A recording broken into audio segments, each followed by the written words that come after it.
ശരിക്കും നിസ്സാരം. ഇവിടെ ഇപ്പോൾ ഒരു 6-7 പൂച്ചയുണ്ടെന്ന് പറഞ്ഞു. ഒരു പൂച്ചയുടെ കാല് ഒന്ന് മുറിയോ അല്ലെങ്കിൽ ഒരു പൂച്ച അന്ന് ഉറങ്ങാനേ പറ്റിയില്ലെങ്കിൽ അന്ന് രാത്രിയിൽ എന്നെ സംബന്ധിച്ച് എനിക്ക് ഉറങ്ങാൻ പറ്റുന്നില്ല. കാരണം എനിക്ക് ആ പൂച്ച അതിനും ജീവനുണ്ട്.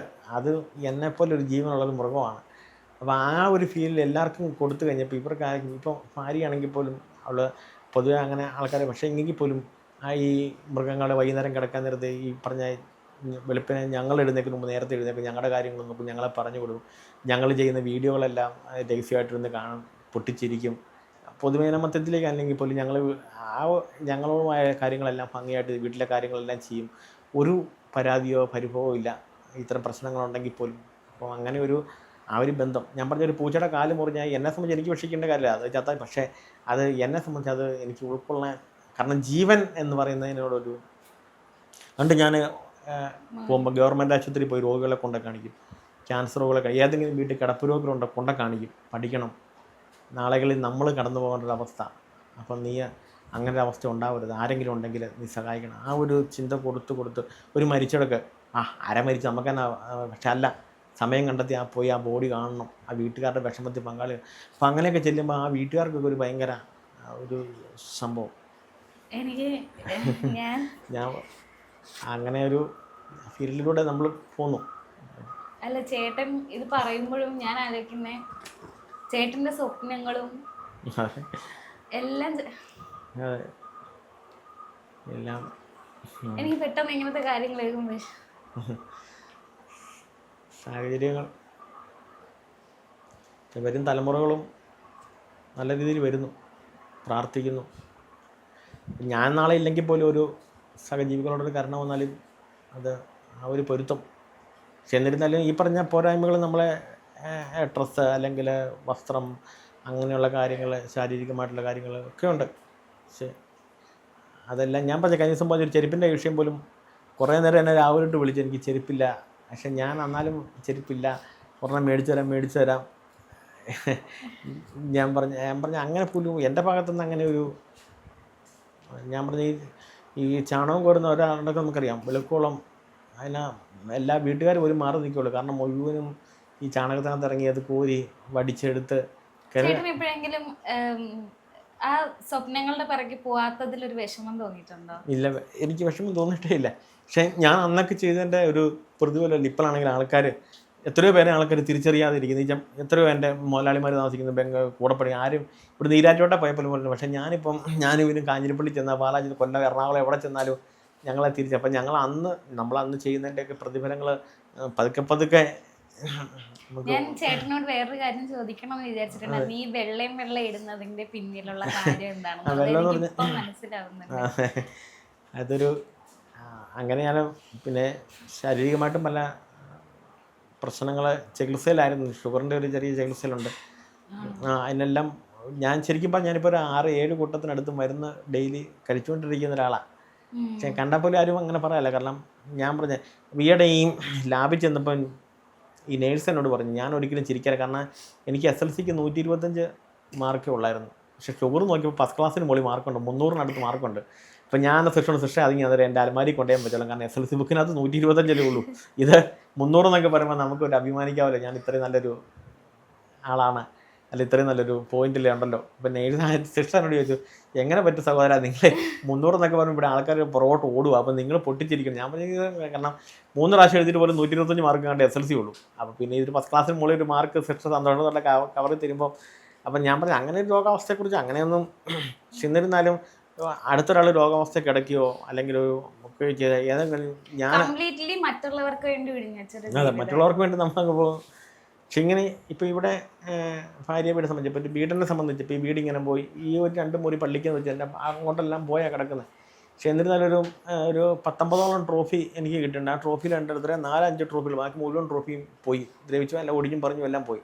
ഒരു ട്രോഫി വെക്കാനോ അല്ലെങ്കിൽ ഇവർക്ക് ഡ്രസ്സ് വെക്കാനോ ഒരു അലമാരിയോ അല്ലെങ്കിൽ തുണി മാറാനായിട്ട് ഡ്രസ്സ് മാറാനായിട്ടൊരു റൂമോ അങ്ങനെയൊന്നും ആകപ്പാടെ ഈ 3 ശരിക്കും പറഞ്ഞാൽ ഇത് മാത്രമേ ഉള്ളൂ. പക്ഷേ ഇതിനകത്ത് ഞങ്ങൾ സന്തോഷിക്കുകയാണ്. ഇവിടെ സന്തോഷിക്കുന്നു, അവിടെ സന്തോഷിക്കുന്നു, അവിടെ സന്തോഷിക്കുന്നു, അപ്പുറത്തേക്കും സന്തോഷിക്കുന്നു. പിന്നെ മൃഗങ്ങളെ എല്ലാം പൂച്ചനെയും പട്ടിനെയും എല്ലാം വിളിക്കുന്നു, എല്ലാവരും കൂടെ ആകപ്പാടെ. പക്ഷേ ഉള്ള സമയം ചിലപ്പോൾ നാളെ ഉണ്ടോയെന്ന് അറിയത്തില്ല, ഉള്ള സമയം അതെങ്ങനെയും സന്തോഷിക്കുക, മുന്നോട്ട് പോവുക. അത്ഭുതം തോന്നുന്നു. കാരണം എല്ലാ ഉള്ളവരും ഇല്ലാത്തത് എന്താണോ അതിനെപ്പറ്റി ഓർത്ത് ദുഃഖിക്കുന്ന ഒരു സമയത്ത് അങ്ങനെയുള്ള ഒരു കാലഘട്ടം അല്ലെങ്കിൽ അങ്ങനത്തെ ഉള്ള ഒരു രീതിയാണ് കണ്ടിട്ടുള്ളത്. ആ ഒരു സമയത്ത് ഉള്ളതിൽ ഏറ്റവും തൃപ്തപ്പെട്ട് ഉള്ളത് കൊണ്ട് നമ്മൾ മുന്നോട്ട് പോവാ. ഞാൻ പറഞ്ഞ പ്രമാദോഷണം അതൊക്കെ ഒത്തിരി പേരെ ടച്ച് ചെയ്തു, ആകർഷിച്ചു. പിന്നെ ഇടയ്ക്കുള്ള ഈ പറഞ്ഞ നുണ മത്സരം പോലുള്ള എല്ലാ വേദികളിലും അവസരം ഇല്ലെങ്കിൽ പോലും നമ്മൾ ഇന്ന് ചോദിച്ച് നമ്മൾ അവിടെ ആൾക്കാരെ ചിരിപ്പിക്കാൻ ചെല്ലാറുണ്ട്. ഒരു എന്റർടൈനർ എന്നുള്ള ഒരു രീതിക്ക് മറ്റുള്ളവരെ സന്തോഷം അതിലും എനിക്ക് കാണാൻ പറ്റും. ഇപ്പം ഹോസ്പിറ്റലിൽ ചെയ്യുന്ന കാര്യമാണെങ്കിലും എല്ലാത്തിന്റെയും ബേസിക് അടിസ്ഥാനം എന്ന് പറയുന്നത് മറ്റുള്ളവരെ സന്തോഷിപ്പിക്കുക എന്നുള്ളതാണ് അല്ലേ. ആരെങ്കിലും രോഗികൾക്ക് രാത്രി കൂട്ടുകിടക്കാൻ ആളില്ലെങ്കിൽ വിളിച്ചാൽ ഞാൻ പൂച്ചെല്ലും. ചേട്ടൻ എങ്ങനെ ഇത്ര സെൽഫ്ലെസ്, അതായത് നമ്മളെല്ലാവരും എപ്പോഴെങ്കിലും ഒക്കെ നമ്മുടെ സ്വന്തം കാര്യം ചിന്തിക്കും. നമ്മുടെ കാര്യം ഇത് നമ്മൾ ഇങ്ങനെ പോയാൽ അല്ലെങ്കിൽ മറ്റുള്ളവർക്ക് വേണ്ടി മാത്രം ജീവിച്ചു കഴിഞ്ഞാൽ നമ്മുടെ ജീവിതം എന്താകും എന്നൊരു ചിന്ത എപ്പോഴെങ്കിലും ഒക്കെ വരാറുണ്ട്. ചേട്ടൻ അങ്ങനെ വരാം. പക്ഷെ അവിടെയും ഈ ഭാര്യയുടെ ഒരു പിന്തുണ ഭയങ്കരമായിരുന്നു. ഒരിക്കൽ പോലും എന്നോടൊരു പരാതിയോ പരിഭവമോ എന്നോട് പറഞ്ഞിട്ടില്ല. നിങ്ങൾ പോയേ ചെയ്യണം. അകത്ത് നിന്നുകൊണ്ട് തന്നെ പുറത്തേക്ക് വരാതെ അത് വലിയൊരു സന്തോഷം. വൈകുന്നേരം വന്നാൽ പോലും രാത്രി ആയാൽ പോലും ഒരു ഗ്ലാസ് ചായ തരുമെന്ന് നിങ്ങളുടെ വീഡിയോ വല്ലതും ഇറങ്ങിയോ അത് പിന്നെ ഇവരെല്ലാവരും വിളിച്ചെഴുന്നേൽപ്പിക്കുക. എത്ര രാത്രിയായാലും ഇവരെല്ലാവരും എഴുന്നേറ്റിട്ട് വട്ടത്തിരിക്കും. പിന്നെ പൂച്ചനെ എല്ലാം പോയി വിളിച്ചുകൊണ്ട് വരിക, മൃഗങ്ങളെല്ലാം ഉറങ്ങിയോ നോക്കുക. എല്ലാവരുടെയും ഉറക്കം കഴിഞ്ഞേച്ച് എല്ലാവരും പൂർണ്ണമായിട്ടും സുഖം അനുഭവിച്ചാൽ ഉറങ്ങുന്നത് കണ്ടെങ്കിൽ മാത്രമേ നമ്മൾ ഉറങ്ങാറുള്ളൂ. ചേട്ടൻ്റെ ഉള്ളിലുള്ള വിഷമം അപ്പോൾ എങ്ങനെയാ തീർക്കുന്നത്?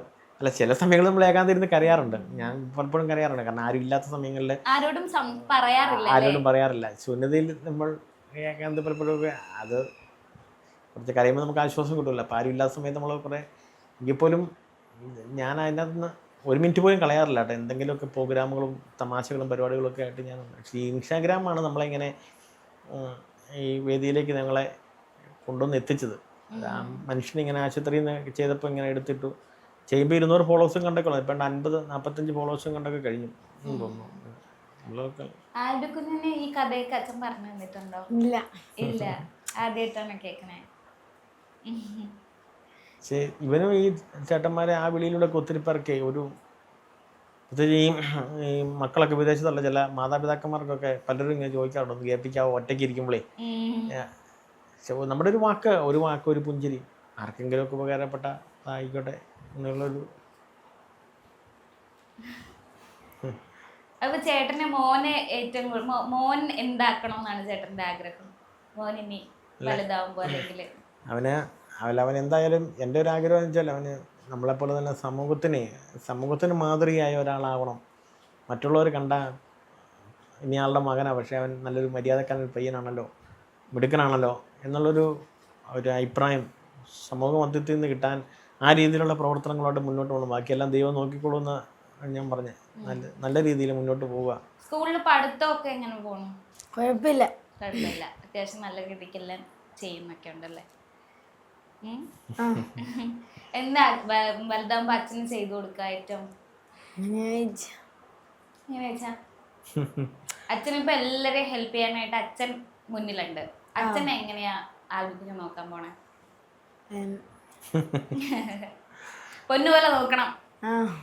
അച്ഛൻ ഒരുപാട് പേരെ നോക്കിയിട്ടുള്ളതാ. അപ്പൊ അല്ലേ